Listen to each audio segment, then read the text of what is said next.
O tenente-coronel Mauro Cid deve prestar um depoimento ao Supremo Tribunal Federal amanhã, quinta-feira, sobre os termos do acordo de delação premiada que foi firmado com a Polícia Federal em setembro de 2023. A convocação para a oitiva foi assinada pelo ministro Alexandre de Moraes em um despacho. O ministro cita contradições existentes entre os depoimentos do colaborador e as investigações realizadas pela Polícia Federal. Esse depoimento, Pittori, está marcado para as 2 horas da tarde. O acordo de Cid, ex-ajudante de ordens de Jair Bolsonaro, ficou sob risco depois da operação de ontem da Polícia Federal, que revelou um suposto plano articulado por um grupo de militares para matar o então presidente eleito Lula, o vice Alckmin e o próprio Moraes no final de 2022. A Polícia Federal enviou ao Supremo um ofício em que relata o descumprimento dos termos com a omissão de Cid e versões incongruentes em seus depoimentos. Pittori. Olavo, começo contigo essa rodada lembrando do comentário da Ana, que eu veiculei antecipadamente, né, falando dessa disposição de encontrar, né, no celular do Mauro Cid o que eles procuram, que é uma maneira nítida, né, clara maneira de tentar incriminar de uma vez por todas o presidente Bolsonaro. Olavo. Você fez um comentário, Pittori, extremamente interessante sobre como essa estrutura ficou com essa estrutura descoberta, entre aspas, ficou com uma cara de mirabolante, né? Vamos imaginar, fiquei aqui imaginando um cenário depois que você falou. Vamos imaginar ali que a primeira tentativa, segundo os planos, seria contra Alexandre de Moraes, após um julgamento no STF, que depois, em tese, teria sido suspenso o julgamento, e o eventual plano não teria acontecido. Peraí, iriam atirar no Alexandre de Moraes? Tinha sniper, mas aquela arma que consta lá é uma submetralhadora, aquilo não é aliás, é uma mini metralhadora, aquilo não é uma arma adequada para sniper, mas iriam explodir o Alexandre de Moraes com aquele lança-rojão? E depois, o que aconteceria? Como seria o dia seguinte disso? Não haveria um reforço de segurança em Lula, em Alckmin? A história é mirabolante, as pontas não se ligam, as pontas estão soltas. E esse plano mirabolante foi previsto pelo senador Hamilton Mourão, lá no começo desse ano, disse que deveríamos ficar atentos porque notícias aconteceriam tentando ligar Bolsonaro a um suposto golpe, no sentido de mantê-lo inelegível. Ainda alguns parlamentares, Pittori, já caminhando para o fim desse comentário, têm falado sobre uma cortina de fumaça. A questão da cortina de fumaça é bastante interessante, por alguns fatos importantes. O projeto de anistia caminhava muito bem, então nada melhor que uma cortina de fumaça para tentar barrar o projeto da anistia. Segundo ponto, a projeção do G20, porque de fato a tal notícia repercutiu no mundo todo.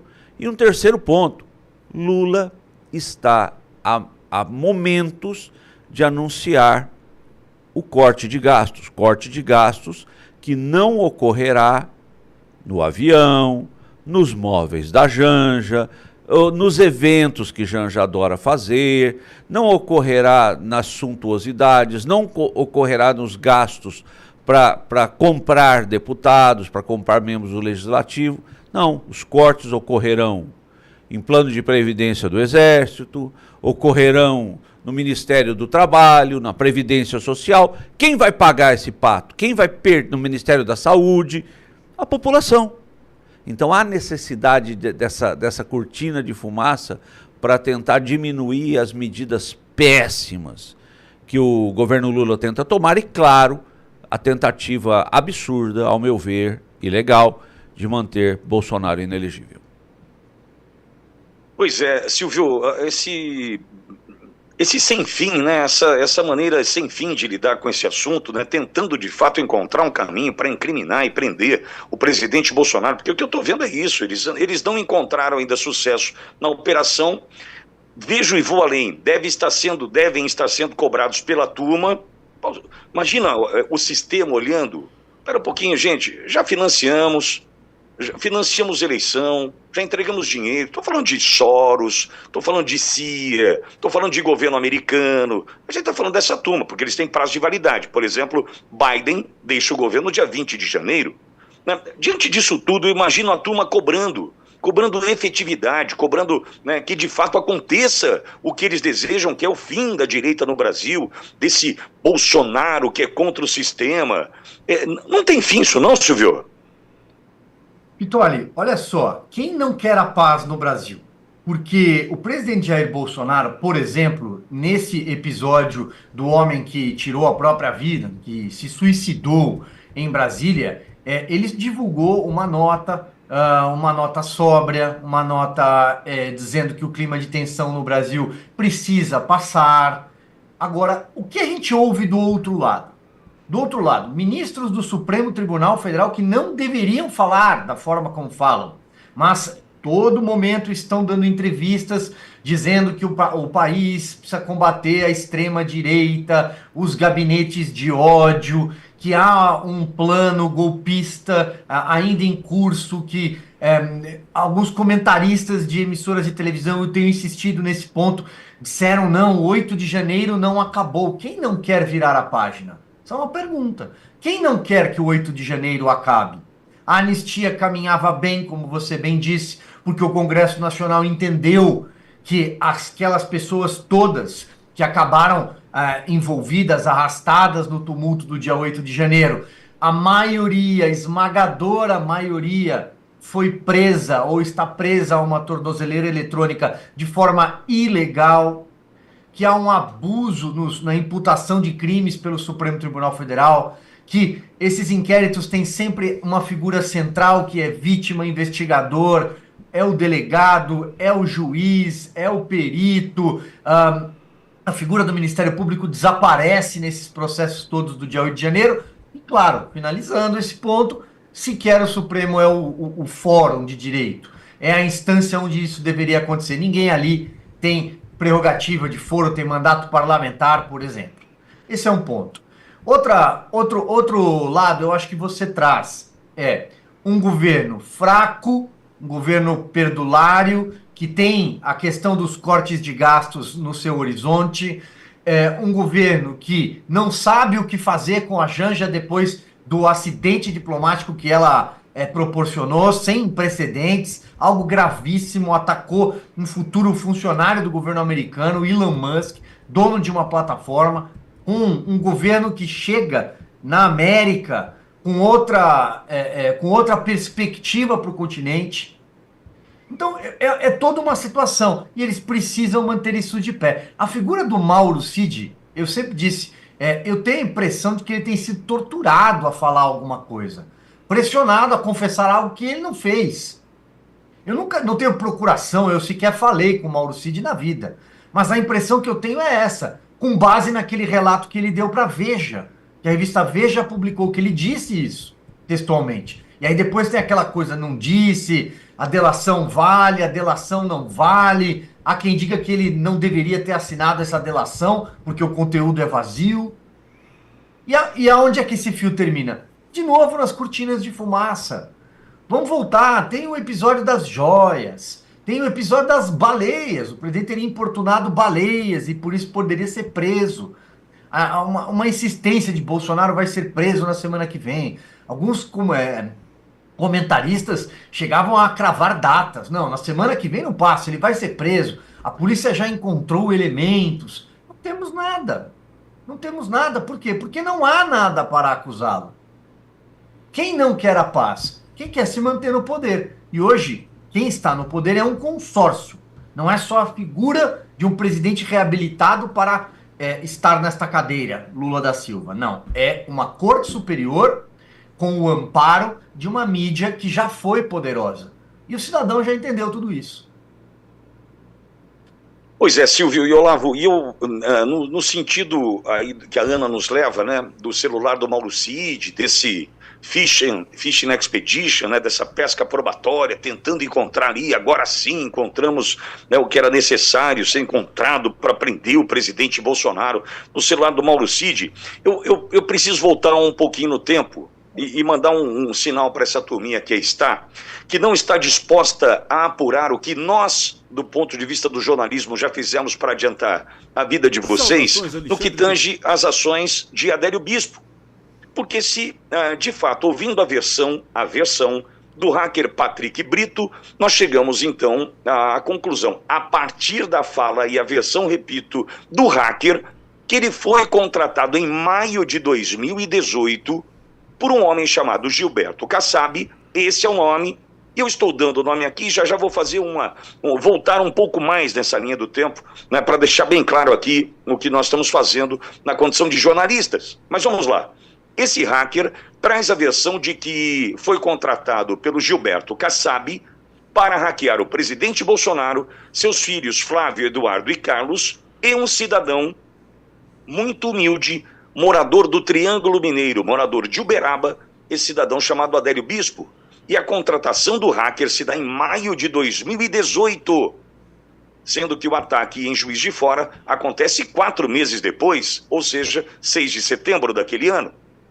Se naquele momento, em maio, o hacker é contratado para hackear o presidente Bolsonaro, seus filhos e um tal de Adélio Bispo, e nós já temos essa informação, qual é a dificuldade para que nós venhamos a obter essa resposta que ainda a Polícia Federal não nos deu? Nos deu uma resposta meio quetréfica, dizendo que o cara agiu por ele mesmo, é esquizofrênico, tem problemas. Aliás, nós também trouxemos aqui a informação de quem cuidava na condição de, eu não sei me dizer agora exatamente se é um agente penitenciário, se é um policial penal, mas quem cuidava de Adélio Bispo dentro do presídio, dentro do hospital, dentro daquilo que ele, dessa estrutura pública que ele frequenta, na condição de preso e com problemas mentais, o cidadão que cuidava do Adélio tirou a sua própria vida dias atrás, hein?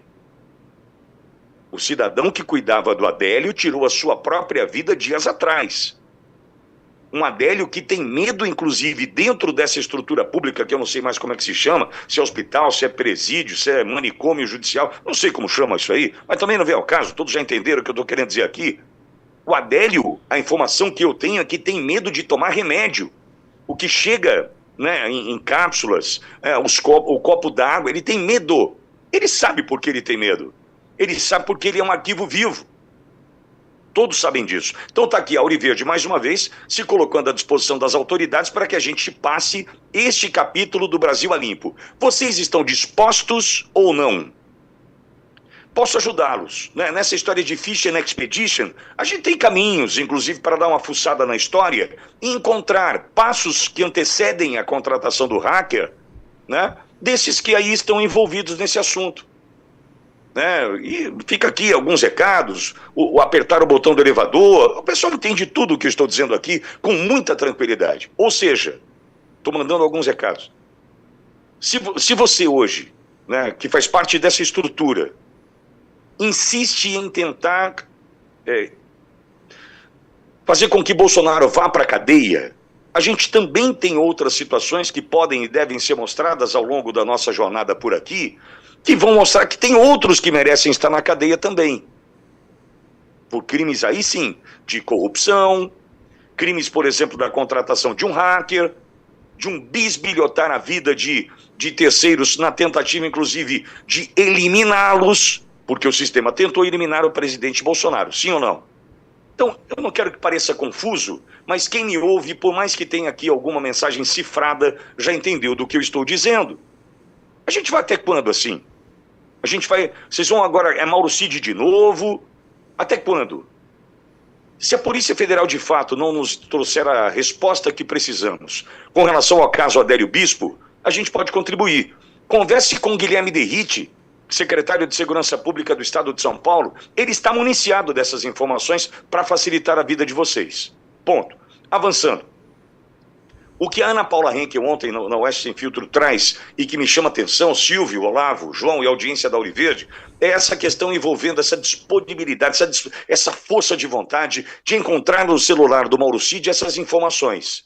Sendo que nós não temos até agora, para mim, o que é vital, fundamental, para colocarmos um ponto final no 8 de janeiro, que são as imagens do Ministério da Justiça e Segurança Pública. Quem estava ali ao lado de Flávio Dino? Vocês podem me dizer? Já que vocês são os bambambãs aí que conseguem tudo do ponto de vista do acesso às imagens, vocês podem me dizer? Será que vocês podem me dizer se a Celina Leão lá estava? Será que você... É dúvida, hein? É dúvida, não estou acusando ninguém. Será que vocês podem me dizer se o Capelli, que vira o interventor ali, rapidamente estava ali ao lado do Flávio Dino? Será que vocês podem me dizer se a Coronel Cíntia da Polícia Militar do DF estava ali? É uma dúvida. Será que vocês podem me dizer? Pô, se vocês têm tanta disposição assim de encontrar no celular do Mauro Cid essas respostas, por que vocês não dão, né, não vão tentar encontrar, melhor assim, essas respostas para nós, para colocar um ponto final no 8 de janeiro e a gente entender de fato de onde partiu o golpe, que partiu de vocês. Vamos lá, vamos acabar com isso. Desculpa, vocês não conseguiram cumprir a missão. Não conseguiram. Por mais que não tenha faltado dinheiro, não tenha faltado retaguarda, vocês não estão conseguindo cumprir a missão. Estão precisando de novo do celular do Mauro Cid, enquanto o Brasil precisa de outras respostas. O Brasil precisa, agora, da resposta com relação a Adélio Bispo, porque cronologicamente já respondemos Marielle, que aconteceu em 14 de março de 2018, o presidente Bolsonaro foi atacado 6 de setembro, então cronologicamente está em tempo, então nós já sabemos, né, o que nós podemos encontrar como resposta, e essas outras em especial ao que aconteceu naquele gabinete de Flávio Dino no 8 de janeiro de 2023. Se vocês estiverem dispostos a nos trazer a resposta com relação a isso, podem fuçar no celular do Mauro Cid à vontade. Agora, enquanto o assunto ficar restrito a tentar encontrar nessa pesca probatória só questões que venham incriminar o presidente Bolsonaro, isso já está ficando cansativo.